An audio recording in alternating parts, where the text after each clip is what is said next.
The night had started like any other inside the military headquarters. The general was standing at the front of a large conference room, speaking with confidence about strategy and responsibility. Officers sat straight in their chairs, listening carefully. He had spent more than 3 decades in uniform, and his presence alone demanded attention. His voice was steady, his back straight, his words sharp and clear. No one expected that within minutes everything would change. He paused in the middle of a sentence. For a second, the room thought he was simply choosing his next words. Then his hand slowly pressed against his chest. His face tightened, and the color drained from it. A faint sound escaped his lips before his knees gave way. Chairs scraped loudly across the floor. Officers rushed forward. Someone shouted for medical support. The confident man who had led thousands of troops now lay on the cold floor, struggling to breathe. Within minutes, an emergency vehicle arrived. The ride to the city hospital felt longer than it was. Sirens cut through the night air. One officer sat beside him, holding his hand firmly, speaking to him in a calm voice even though fear filled his own heart. At the hospital, everything moved quickly. Doctors and nurses surrounded the stretch of the moment it rolled through the doors. Machines were attached. Questions were asked. Orders were given. The emergency team worked with speed and focus, but there was tension in the air. Everyone knew who this patient was. Security officers quietly positioned themselves at every entrance. The hospital director was called from home. Senior medical staff rushed in, even those who were not on duty. The general drifted in and out of awareness. He could hear fragments of voices. He could feel hands adjusting wires and checking his pulse. He hated the feeling of helplessness. He had always been the one in control. After several tests, the lead emergency doctor stepped back, his expression serious. The problem was more complicated than a simple heart issue. There were signs of a deeper condition that required immediate surgery. It was delicate, risky. There was no time to waste. When the general briefly opened his eyes again, he saw unfamiliar faces above him. He tried to sit up, but couldn't. His voice was weak, but still carried authority. "Who is in charge here?" he asked. The hospital director leaned closer and introduced himself respectfully. The general swallowed hard. "I want your best surgeon," he said. "Not just someone available. I want the top one." The room fell silent for a moment. The director nodded. "Of course. We will call her immediately." The general closed his eyes again, trusting that his order would be followed. In his mind, the best surgeon would be someone experienced, older, someone who looked like the image he had always trusted in leadership roles. In his world, excellence had always come in a certain form. Meanwhile, in another part of the hospital, a senior surgeon had just finished a long procedure. She removed her gloves slowly and washed her hands, unaware that her night was far from over. She was known throughout the hospital for handling the most complex cases. Her calm voice and steady hands had saved patients many times when others had doubted the outcome. Her phone vibrated on the counter. She listened carefully as the director explained the situation. Her expression changed from tired to focused within seconds. "How much time do we have?" she asked. "Not much," the director replied. She didn't hesitate. "Prepare the operating room. I'll review the scans on my way." As she walked down the hospital hallway, nurses stepped aside respectfully. Some gave her quick updates. Others simply nodded. She moved with quiet confidence, not rushed but purposeful. She had trained for years for moments like this. Back in the private emergency suite, several high-ranking officers stood near the wall, speaking in low voices. Their uniforms were sharp, but their faces showed worry. They had seen their leader face danger before, but this was different. There were no soldiers to command here. No battlefield strategy. Just machines, medical charts, and time slipping away. One younger officer whispered, "He's never been in a hospital like this before." Another replied softly, "He doesn't like depending on others." Inside the room, the general opened his eyes again. The director leaned in. "Our top surgeon is on her way," he assured him. The general gave a faint nod. Even in pain, his mind was active. He thought about unfinished plans, meetings that still needed to happen, decisions only he could make. He had always believed strength meant pushing through pain, ignoring weakness, standing taller than doubt. Now, lying flat under bright lights, he felt something unfamiliar. Fear. Not fear of death exactly, but fear of losing control. Fear of becoming just another patient in a hospital bed. Footsteps approached outside the room. The hospital director straightened his posture. The surgeon entered quietly, holding a tablet with his scans. She did not look rushed. She did not look nervous. She greeted the staff calmly before stepping closer to the bed. For now, the general's eyes were closed, resting. She studied his medical reports carefully. Her mind moved quickly, connecting details, calculating risks, planning the next steps. She asked clear, direct questions. The emergency doctor answered with precision. "We'll need to operate tonight," she said. "There's no safe delay." The officers exchanged worried glances. The director leaned toward her. He specifically asked for the best. She looked up briefly. "Then let's give him the best chance." Her tone was steady, without arrogance, just quiet certainty. As preparations began for surgery, nurses adjusted equipment. The anesthesiologist reviewed the plan. Papers were signed. Consent was confirmed. The general slowly opened his eyes again. "Is the surgeon here?" he asked. "Yes," the director replied. "She's right here." The surgeon stepped into his line of sight. For a brief second, the room seemed to hold its breath. But the general's vision was still blurry. He blinked, trying to focus. He saw a composed face, calm eyes, and a confident stance.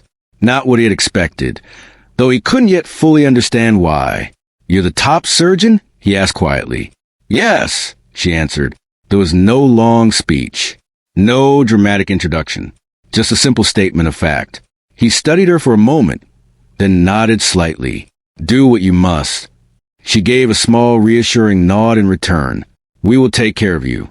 As the team began moving his bed toward the operating room, the bright hallway lights passed above him one by one. The sound of wheels rolling echoed softly. Officers followed at a distance until they were stopped at the restricted doors. The surgeon walked beside the moving bed, reviewing the plan in her mind. Her focus was complete. There was no room for distraction, no space for doubt. Behind them, the hospital buzzed with controlled urgency. Staff members whispered about the situation. Some felt the pressure of the high-profile patient.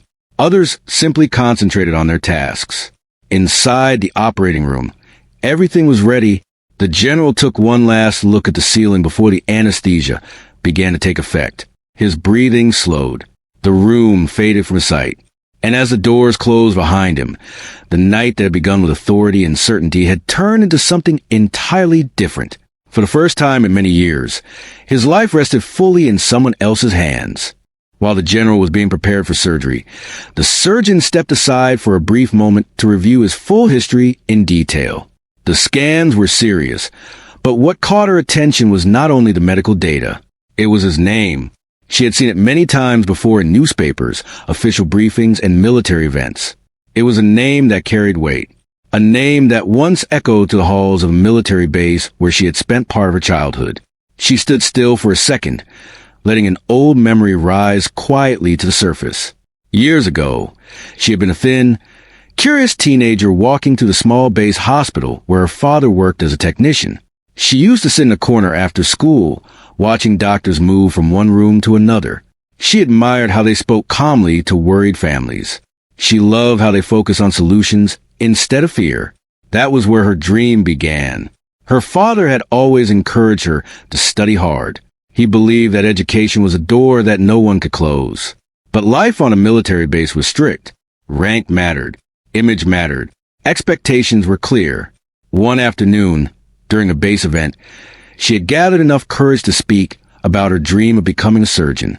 She spoke with excitement, her eyes shining with hope. She wanted to work in trauma care. She wanted to help soldiers and their families. Standing nearby was a senior officer who overheard the conversation. He had looked at her for a moment, then smiled in a way that did not feel warm. "That path is not easy," he had said. "It demands discipline beyond imagination. Not everyone is built for it." She had nodded respectfully. Then he added, almost casually, "Be realistic. Choose something more suitable. Those words stayed with her for years. At that age, she did not fully understand what he meant by suitable, but she understood the doubt behind the sentence. She understood that he did not see her future the way she saw it. That officer had been the same man, now lying unconscious in the operating room. Back in the present, she took a slow breath and pushed the memory aside. This was not the time for personal thoughts. This was about a patient in critical condition. Inside the operating room, the lights were bright and focused. The medical team stood ready. The machines made steady sounds that filled the silence. She walked in with calm steps. The anesthesiologist gave her a brief update. The nurses confirmed the instruments. Everything was in place. Before the procedure began, she paused for just a second, not because she was unsure, but because she understood the weight of the moment. The general was not just a powerful figure. He was someone connected to her past, someone whose words had once felt heavy on her young heart. But years had passed. She had studied longer than most. She had worked through nights when others slept.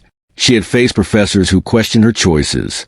She had walked into rooms where she was underestimated more than once. And every time, she let her results speak for her. She did not build her career to prove someone wrong. She built it because she loved the work. The surgery began. Her movements were careful and steady. She gave clear instructions. The team followed her lead without hesitation. There was a quiet rhythm in the room, like a group that had worked together many times before.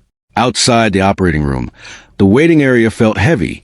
Senior officers sat in stiff chairs that suddenly felt uncomfortable. Some stared at the floor. Others checked their watches again and again. The hospital director walked in and out, updating them briefly, but honestly. "The procedure is complex," he said, "but he is in the best hands." One officer asked quietly, "Is she really the best?" The director looked at him firmly. "Yes." Time moved slowly. Inside the operating room, an unexpected complication appeared. It was not entirely surprising given his condition, but required immediate adjustment. The heart monitor changed its rhythm slightly. The room grew even more focused. She did not panic.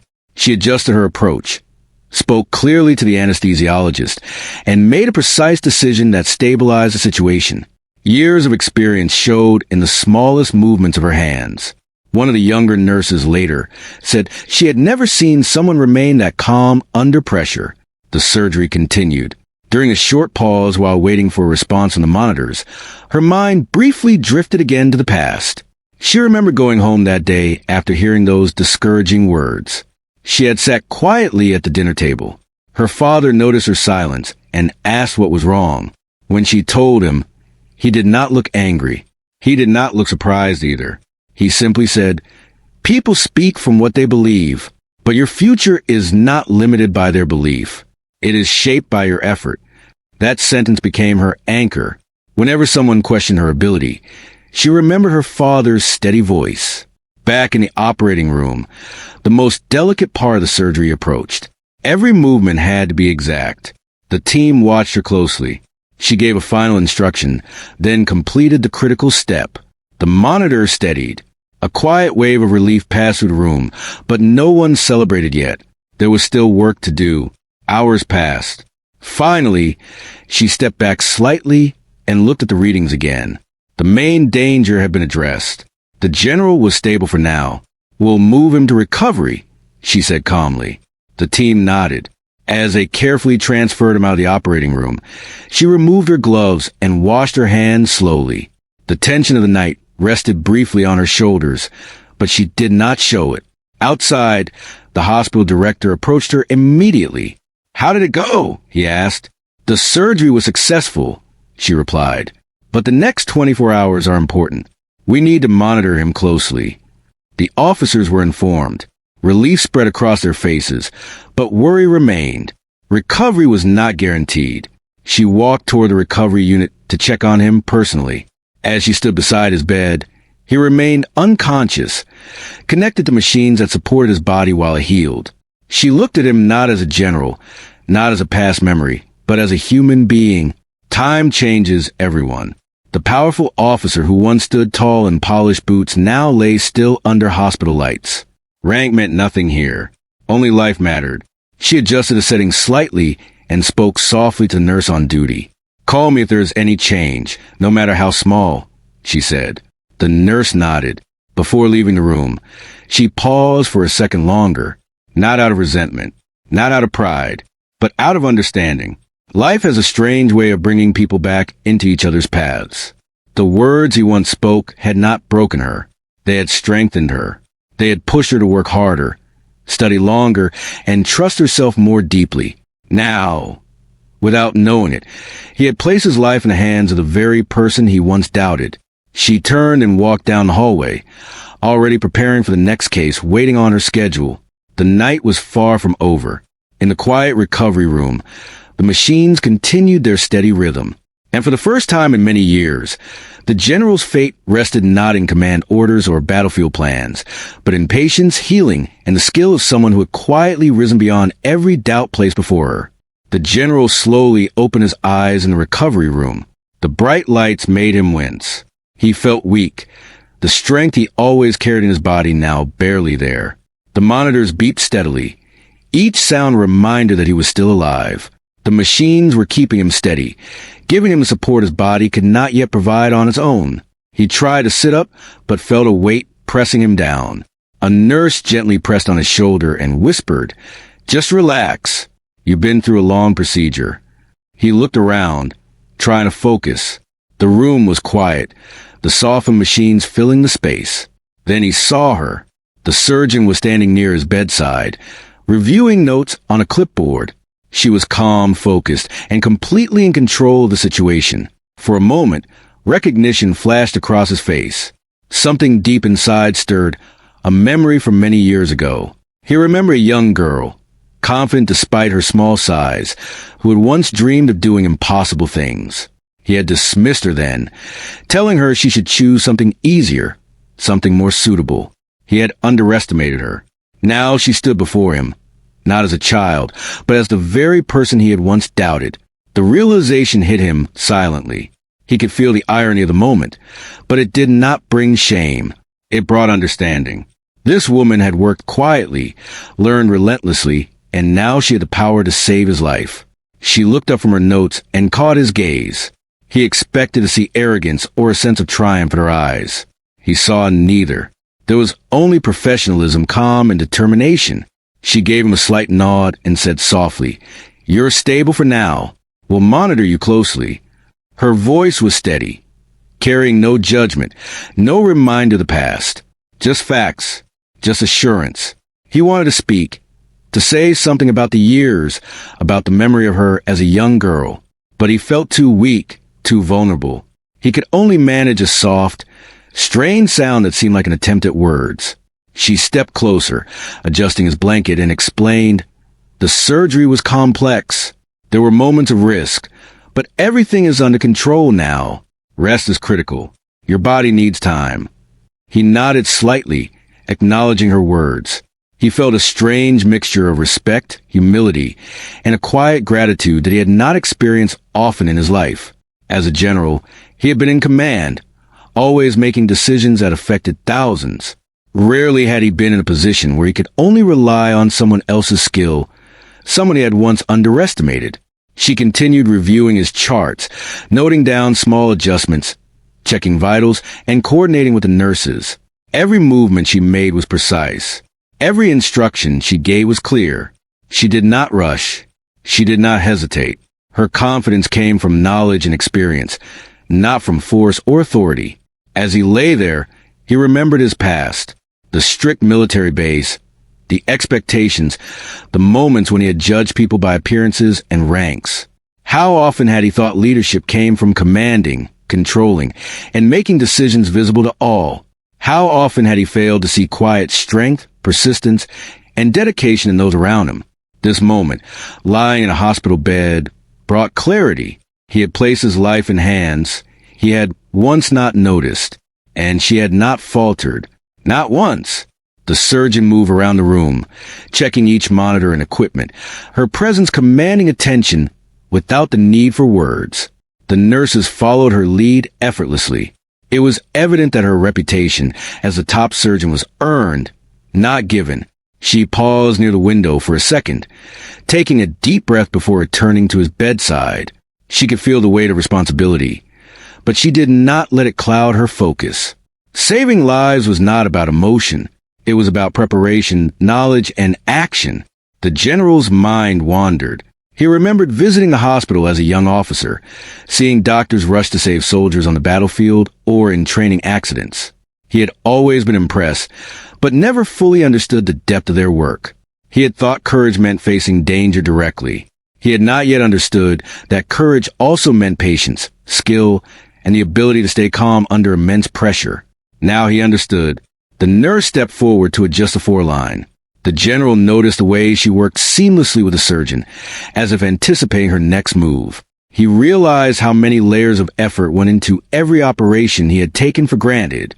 Every life saved required countless hours of unseen labor, precise coordination, and unwavering dedication. He felt a deep appreciation rising within him, not just for the surgeon, but for everyone who worked in the hospital. For the first time, he saw clearly how many people dedicated their lives quietly to help others, without recognition, without command. They did it because they had to, because they believed in their work, because they understood the value of life. The surgeon returned to the clipboard, making notes and adjusting his medication schedule. She glanced at him briefly, offering a reassuring smile. It was a small gesture, but it carried power, a silent message that he was in capable hands. He wanted to speak again, to acknowledge her, to apologize for the doubt he had once cast, to thank her for her skill and her focus. But the words did not come easily. He realized that gratitude could be expressed in many ways, sometimes simply by recognition and respect. He watched her work, noticing the care in every movement, the thoughtfulness in every decision. He realized that true strength was not in appearances, nor in rank, nor in authority. True strength was in dedication, skill, and the ability to act under pressure without hesitation. Hours passed quietly. The monitors beeped steadily. The surgeon occasionally adjusted medications, checked vitals, and coordinated with the nursing staff. The general's condition remained stable, and with each passing moment, he felt the slow return of his own strength. The memory of his past meeting with her, as a young girl, surfaced again. He had seen potential and dismissed it. He had measured ability by appearance and assumed limitations where none existed. Now he understood how wrong he'd been. She had worked silently, persistently, and had become a master of her craft. He realized that leadership was not about commanding others, but about recognizing skill and trusting those who have earned it. He had learned a lesson he could never have understood in the battlefield or in briefings. Life, vulnerability, and trust had taught it. The surgeon stepped back slightly, reviewing the monitors one final time for the night. She adjusted the bed for his comfort and spoke softly to the nurse. "Let him rest. We will check in regularly. Notify me immediately if anything changes."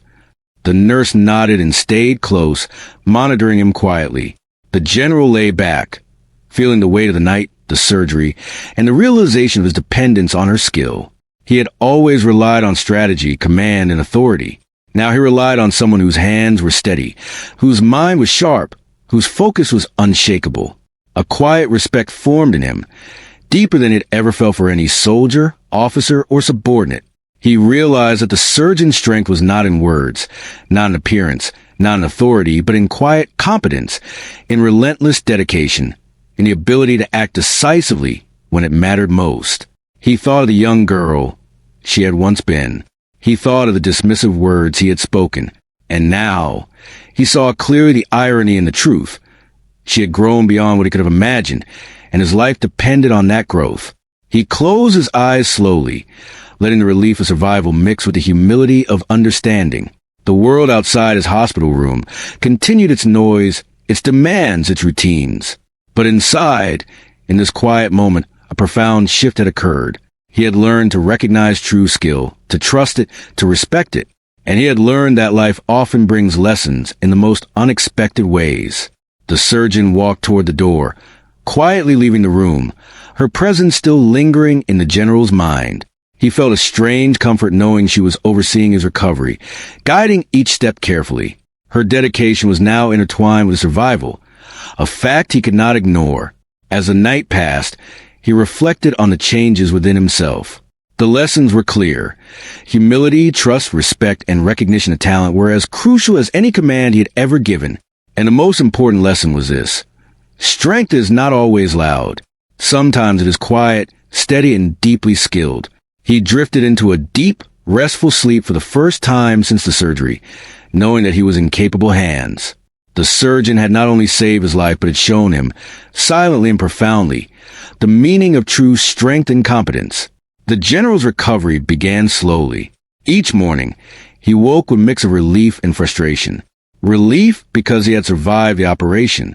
Frustration because he felt so dependent on others, a feeling he had never experienced before. His body was weak, his muscles stiff, and even simple movements demanded careful thought. Every step, every breath, was a reminder of his vulnerability. The surgeon visited him regularly. Each time she entered the room, she carried the same calm authority, quietly observing his progress, making notes, adjusting treatment, and giving instructions to the nursing staff. She treated him like any other patient, but her experience and reputation gave her presence a weight that commanded respect. He noticed the small details, how she remembered tiny things about his history, how she anticipated problems before they arose, how she spoke not with arrogance, but with confidence born of skill and knowledge. It was unlike anything he had experienced in his military career. He tried to make conversation, wanting to acknowledge her, to understand the person who had saved his life.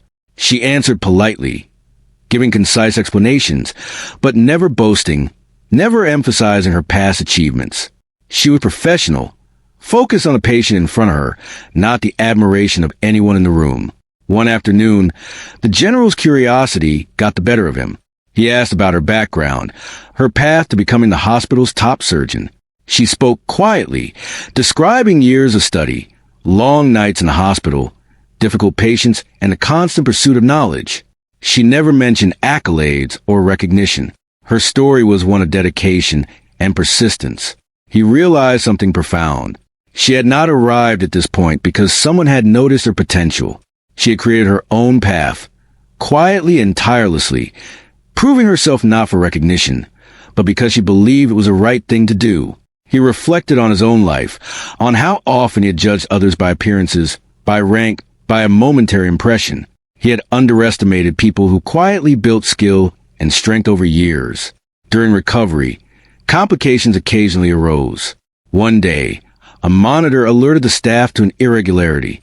The general felt a spike of panic. He had relied on soldiers to keep him safe in war, but here, he depended entirely on medical expertise. The surgeon entered promptly. She assessed the readings, asked questions to the nurses, and made a swift decision. Adjustments were made. Medications were changed. His vitals stabilized. What could have been a crisis was handled with quiet precision, and he was reminded again of the depth of her ability. He watched her, fascinated. Every decision she made, every step she took, was informed by knowledge, experience, and a sense of responsibility that went far beyond command or authority. Her strength was not loud or intimidating. It was reliable, thoughtful, and precise. Over the following days, the general began to reflect on his past. The memories of the base, the officers he had judged, the young girl he had once underestimated, all came back vividly. He understood now that his assumptions about others had sometimes blinded him to real talent and dedication. People's true abilities often lay hidden until tested under pressure. He realized he had much to learn, even after decades of leadership. True respect for skill and knowledge was not automatic. It had to be earned, recognized, and honored, and he had now seen it firsthand. During recovery, other officers visited occasionally, expressing relief at his progress. He noticed how their perception of the surgeon was different from his own initial assumptions. Some were impressed, some cautious, but all respected her authority in the operating room. He thought about how many times he had seen talent overlooked simply because it did not fit a preconceived image. The surgeon, meanwhile, continued her routine, balancing other patients, surgeries, and administrative responsibilities. She never lingered in self-importance. She focused on results, on actions, on outcomes. Her life was built on competence, not on admiration. One evening, As the hospital corridors grew quiet, the general had a moment alone with the surgeon. She was reviewing his charts, making small adjustments, ensuring everything was in order for the night. He looked at her and spoke softly. "I underestimated you," he said. "Years ago, I thought someone like you couldn't achieve this level. I was wrong." She looked up briefly, surprised at the admission. She did not respond immediately. Her expression remained calm, neutral. Then she said simply, "It happens.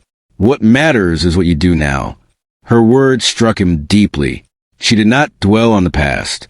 She did not allow pride to dictate her response. She focused on the present and the future, the actions that mattered.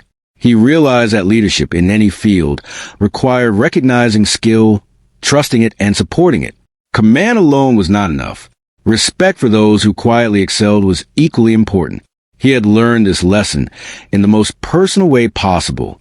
The following days passed with steady progress. He gained strength slowly, muscles returning to their former power, breathing becoming easier. The surgeon monitored him constantly, her guidance precise, her instructions clear. Recovery was demanding, but he followed every direction, recognizing the importance of her experience. He thought about his past encounters with people he had underestimated. How many times had potential been ignored because appearances or assumptions clouded judgment? How often had talent gone unnoticed, simply because it did not fit the expected mold? Now he understood. Experience, dedication, and quiet skill were as powerful as any command he had ever given. The surgeon had demonstrated this truth, not with words, but with actions. She had saved his life, managed complex challenges, and done so with humility and focus. During one particularly reflective moment, he realized that this experience had changed him. He had faced his own vulnerability, recognized true skill in someone he had once doubted, and understood the power of dedication over appearances. He felt gratitude, not just for the surgeon, but for the lessons he had learned through his dependents. The surgeon's presence was a constant reminder of competence and dedication. She never flaunted her achievements. She simply did her work, skillfully and calmly, expecting nothing in return.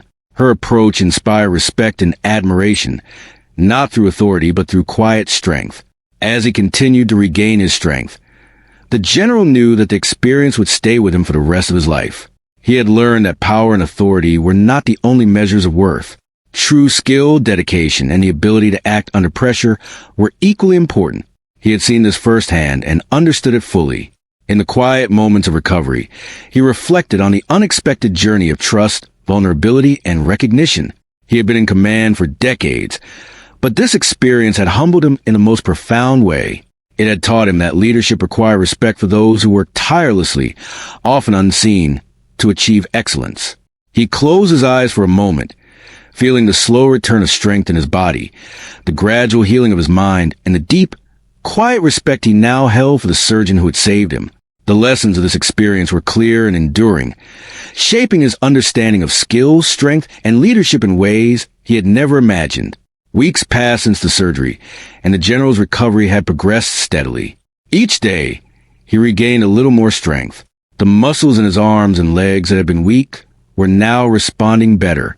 Breathing was easier, and simple movements became less painful. Every morning, he felt a little more like the man he had been before the collapse, yet different in ways he could not fully explain. During this period, the surgeon continued her rounds. She checked on his vitals, adjusted medication, and reviewed his progress with the nursing team. She maintained her calm, professional demeanor, treating him as she would any patient, without special treatment despite his rank. She remained focused on his recovery, ensuring that every detail was carefully managed. One afternoon, the general requested a private meeting with her. The hospital staff arranged a quiet room where they could speak without interruption. When she entered, he noticed the same calm confidence in her eyes, the same quiet authority that had carried through the entire ordeal. He sat back in his chair and looked at her carefully. For a moment, there was silence. Words seemed inadequate for everything he had experienced, everything he had learned, and the realization of his dependence on her skill and expertise. Finally, he spoke. "I want to thank you, not just for saving my life, but for the way you handled everything." Your skill, your focus, your calm has taught me something I never fully understood before." She nodded slightly, listening. Her expression was neutral, but attentive. "I'm glad you're recovering," she said. "That's what matters." He paused, gathering his thoughts. "I underestimated you once. Years ago, when you were younger, I spoke words I should not have. I doubted your abilities. I judged you unfairly. But now, I see clearly what I did not understand back then. You have proven, not by words, but by action, that strength is more than appearance or rank. True skill comes from dedication, focus, and integrity." She remained calm, but faint warmth touched her expression. "We all have lessons to learn," she said simply. "The important thing is to use what we learn to make better decisions going forward." He nodded slowly. The truth of her words resonated deeply. He thought about the past years, the decisions he had made, the people he had judged too quickly, and the moments when he relied too heavily on assumptions rather than observing ability. This encounter had changed him. It had reshaped the way he would see talent and leadership for the rest of his life. They discussed the details of his ongoing recovery. She explained the exercises he would need, the monitoring that would continue even after leaving the hospital, and the steps to ensure his full rehabilitation. Her instructions were clear, precise, and practical.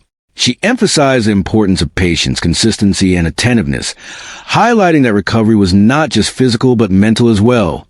The general listened carefully, absorbing every detail. He realized that leadership, whether on a battlefield or in a hospital, shared common principles.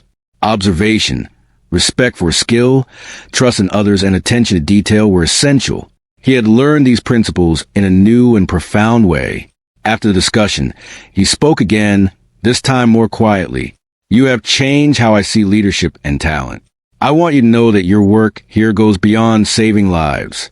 It teaches people, even those like me, the true meaning of dedication and competence." She smiled faintly, acknowledging his words.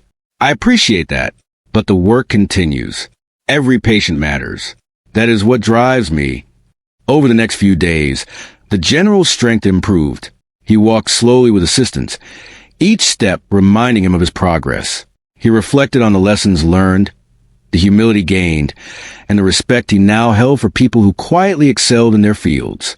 It was a perspective he would carry into his professional life, reshaping how he evaluated talent and potential.